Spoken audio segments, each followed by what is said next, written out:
எவ்வளவு நாள் கொடுத்தா மட்டும் என்ன கடன்? அதுக்கு என்ன வழிமுறைகள் இருக்குது? ஒரு குழு போட்டா அந்த குழு எப்படி நிதி ஆதாரத்தை பெருக்க முடியும், வருவாயை பெருக்க முடியும்? அந்த வருவாயை வருவாயை பெருக்குவதற்குண்டான வழிமுறைகள் எதுவுமே இதுல தெரிவிக்கலையே. கடந்த கால ஆட்சியில் இப்படித்தானே சொன்னாங்க. நிபுணர்குழு அமைச்சாங்க. நிபுணர்குழு அமைக்கப்பட்ட பிறகு அந்த நிபுணர்குழு கடன் வாங்குறதுக்கு தான் அமைச்சாங்க. அதே போல இந்த தமிழக வெற்றி கழகத்தினுடைய ஒரு குழு அமைச்சிருக்கிறாங்க.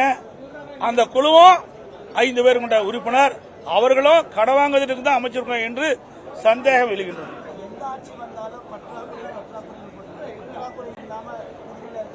இருக்க வேணும், பற்றாக்குறை இருக்க வேணும். அளவுக்கு மீறி போனா என்ன செய்ய முடியும்? அளவுக்கு மீறினால் அமிர்தம் விஷமாகும் சொல்றாங்கல்ல, அதுபோல அளவுக்கு மீறி கடன் பெற்றால் மாநில அரசுடைய நிலைமை என்ன ஆகும்? நாளுக்கு நாள் கடனுடைய அதிகரித்துட்டே போகுது.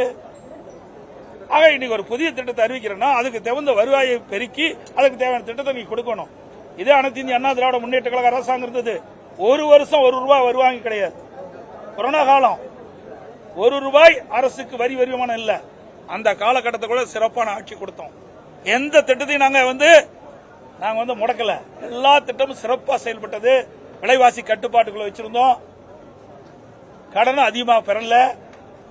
ஆக அது ஒரு நிர்வாக திறமைமிக்க அரசாக அனைத்து இந்திய அண்ணா திராவிட முன்னேற்ற கழகம் செயல்பட்டது.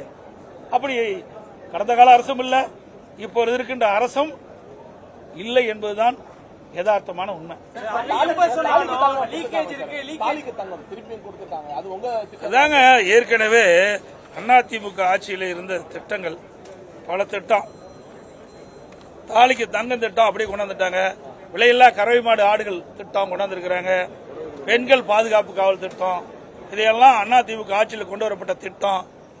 இதையெல்லாம் ஏற்கனவே தொடர்ந்த திட்டத்தை தான் அதுக்கு ஒரு பெயரை சொல்லி அந்த திட்டத்தை ஸ்டிக்கர் ஒட்டி அறிவிச்சிருங்க சார். இன்னும் பல திட்டங்க. நடந்தாய்வாளி காவிரி திட்டம் ஏன் நிதி ஒதுக்கீடுல எவ்வளவு போராடணும்? மேட்டூர் அணையிலிருந்து திறக்கப்படுகின்ற நீர் கடல்ல கலக்கின்ற வரை அந்த நீர் சுத்தமாக இருக்க வேண்டும் என்பதற்காகத்தான் அனைத்து இந்திய அண்ணா திராவிட முன்னேற்ற கழக அரசு இருக்கின்ற பொழுது, நான் முதலமைச்சர் இருக்கின்ற பொழுது பாரத பிரதமரை சந்தித்து கோரிக்கை வைத்தேன். கோரிக்கை ஏற்று நாடாளுமன்ற கூட்டுக்குழுல அதை அறிவிச்சாங்க.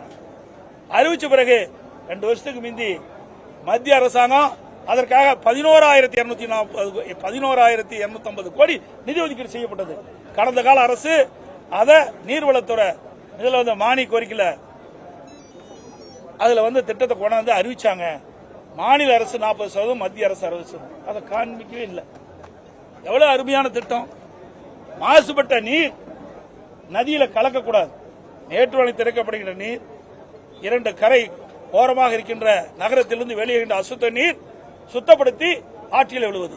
பவானி சாகரிலிருந்து வருகின்ற நீர், நொய்யிலிருந்து வருகின்ற நீர், அதே போல அமராவதியிலிருந்து வருகின்ற நீர் மற்றும் ஓடையிலிருந்து வருகின்ற நீரெல்லாம் அதை சுத்தப்படுத்தி அந்த நதியிலே விடுவது, ஓடையில விட்டு காவிரியில கலக்கின்ற பொழுது சுத்தமான நீர் மக்களுக்கு குடிநீர் சுத்தமான கிடைக்க வேண்டும் என்பதற்குத்தான் இந்த திட்டத்தை கொண்டு வந்தோம். அதுவும் இடம்பெறல. நிறைய லீக்கேஜ் இருக்கு அப்படின்னு சொல்றாங்க. கடந்த ஆட்சியும் சரி உங்க ஆட்சியும் சரி நிறைய செயல்படுத்துறதுல தவறான எஸ்டிமேஷன் கொடுத்திருக்காங்க. எவ்வளவு லீக்கேஜ் அடைப்பீங்க? லீக்கேஜ் சொல்லித்தான் மக்களை ஏமாற்ற முடியுமே ஒழிய லீக்கேஜ் எங்க இருக்குது? ஏன் 5 ஆண்டு காலம் அதே லீக்கேஜ் தான் அடைக்கணும்னு அவரு சொன்னாங்க. இப்ப இந்த அரசாங்கமும் அதையே பின்பற்றி லீக்கேஜ் எல்லாம் சரி செய்யும் சொல்றாங்க. எந்தெந்த வகையில லீக்கேஜ் இருக்கு என்பதை அறிவிக்கலையே. அறிவிக்க வேணும்ல.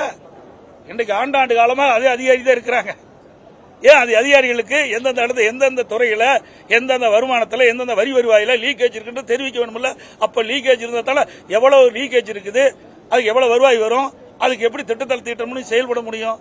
ஒண்ணுமே சொல்லாத அவர் பாட்டு அறிவிச்சுட்டு போயிட்டாங்க.